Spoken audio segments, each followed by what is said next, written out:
Ноюзов Эркин. Ушул жол тейлөө ишканасында иштеймин.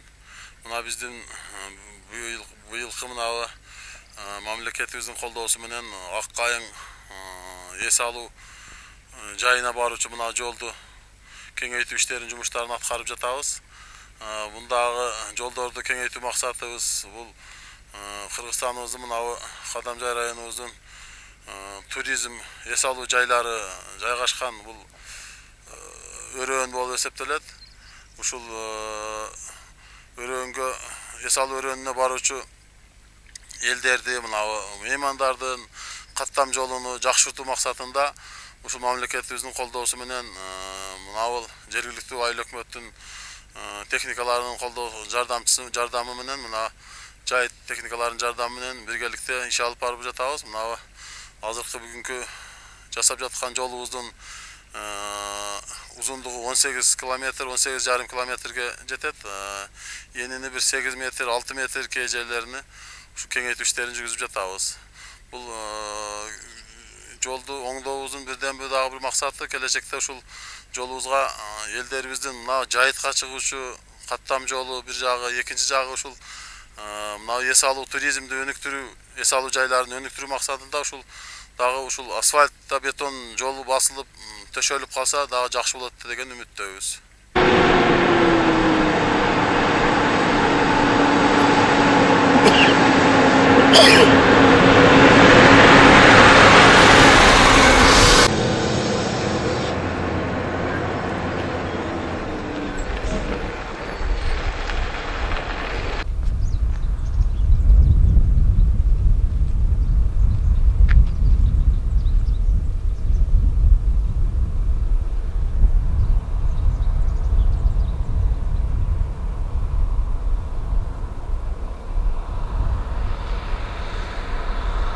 Имарбеков Амурбек Исламович, Орозбеков айылдык кеңешинин депутаты. Мен ушул Орозбеков айыл өкмөтүнүн жайыт комитетинин кобасыны айдоочу болуп иштеймин. Быйылкы жылы мына Кудай буйрса райондук администрациянын немеси менен жардамы менен Кадамжай райондук жол тейлөө башкармалыгы менен Орозбеков айыл өкмөтү Учкоргон Токой чарбасы менен биргеликте ушул Шивели Карашоро жолун реконструкциялоо иштери башталды. Уже реконструкция иштери жүрүп жатат. Мына жерлерге азыр топурак толтуруп ушул чоң трасса асфальт менен барабар кылып тегиздегенге, анан ар жактарга дагы шагалдарды салып тегиздеп, Кудай буйрса бир жуманын ичинде ушу Карашорого жеткирип барабыз деп. Орозбеков айыл өкмөтүнүн Ак Кайың жайлоосунун жолу деп 46 ишканасы менен биргеликте ошолор менен келишим түзүп Орозбеков айыл өкмөт тарабынан оңдоп түзөө иштери жүргүзүлүүдө. Бүгүнкү күндө 18 километр жол Ак Кайың жайлоосунда оңдоп түзөтүлүп, андан ары Карашоро деген айылыбыз бар. Мына ошо айылга чейин ушул жолду кеңейтирип, түздөп алып барабыз. Буйруса 25 майга чейин ушул жолдун бүткөрүлүшү күтүлүүдө. Бул жолдун оңдолушу менен бизде Ак Кайың деген ушундай эс алуучу жай бар. Туристтик аймакты жакшыртуу максатында бүгүнкү күндө бир 20-30дай бизде ишкерлер мына ушул жерде өздөрүнүн ушундай эс алуучу жайларын курушуп, пайдаланып, кызмат ордун түзүп иштеп келе жатышат. Буларга шарт түзүү максатында Карашоро элинин социалдык көйгөйлөрүн чечүү максатында бүгүнкү күндө деп 46 ишканасы менен келишимдин негизинде ошол Ак Кайың жайлоосунун жолдору оңдоп түзөлүүдө.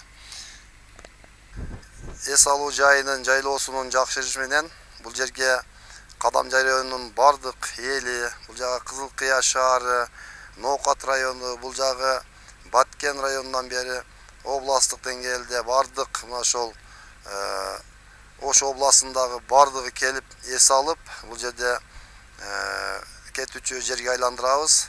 Кудай буйруса туристтерди тартып, жакынкы Өзбекстан өлкөлөрдөн, Корея өлкөсүнөн, Германия өлкөлөрүнөн келатат. Бизде мындан сырткары дагы Дугаба алып лагери бар, эс алуу лагери. Бул жакта дагы деп 46 ишканасы менен биргеликте келишим түзүп, мына ошо жайлоолордун, жайыттардын жолдорун оңдоп түзөө иштери жүрүүдө. Мен Үсөнү Мурзатылла Дев 46 ишканасынын трактористи болом. Ушу жолду 18 километр Карашору Шивели жолуну баштап, Кудай кааласа мына эс алуу жайга, башкага туристтерге жакшы жолдор салып атабыз. Иштер жакшы болуп атат. 1,5-2 жылдан бери мына Кудай кааласа иштер жакшы жүрүп, районубуздун бардык жерлери көркүнө чыгып атат. Бардык жерлерди кеңейтип, оңдоп, асфальттап, Кадамжа районунун бардыгын көркүнө келтирип, начальнигибиз демилгеси менен жакшы иштерди катырып атабыз, кылып атабыз. Кыйынчылык жок пока. Погода жакшы. Эгерде mana şu жол асфальт болуп калса, бардык элге жакшы болот.